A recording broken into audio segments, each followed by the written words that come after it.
Maliban sa augmentation force ng mga medical personnel dito sa Cebu, nagdagdag na rin nag-install na rin ng mga tents sa mga ospital bilang extension ng emergency room para masikaso ang mga pasyente ng COVID-19.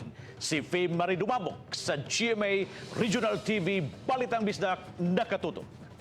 Aksyon natin sa ating mga ERs kasi nangako po ang ating mahal na Senator Gordon na they will provide 14 tents.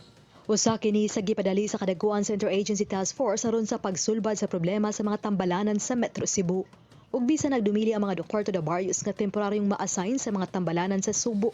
Mato ni DOH Secretary Francisco Doque nga 37 sa mga doktor espesyalista nga gikan sa kauluhan ang niboluntaryo. Gani aduna nay 5 nga nangabot kagahapon, gidunghagan pa sa mga doktor ug nurse sa AFP. The clinical care management of symptomatic COVID patients are done to the best abilities of our doctors to prevent them from deteriorating into severe and critical. Gisolusyonan usab karon ang problema sa contact tracing ug testing ug napalantawan nga tungod niini mas motaas pa ang ihap sa kaso sa nataptan sa COVID sa syudad sa Subo. Adunay gitrain karon nga dugang contact tracer.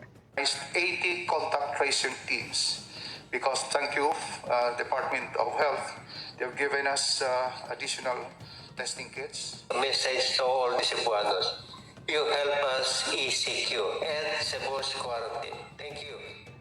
Ka-operational na mga quarantine facilities sa kagamhanan, sama na lang sa NOAA diha sa SRB, ang mga i-isolate nga COVID patient ang direkta na sa maong pasilidad o dili na sa mga barangay isolation center.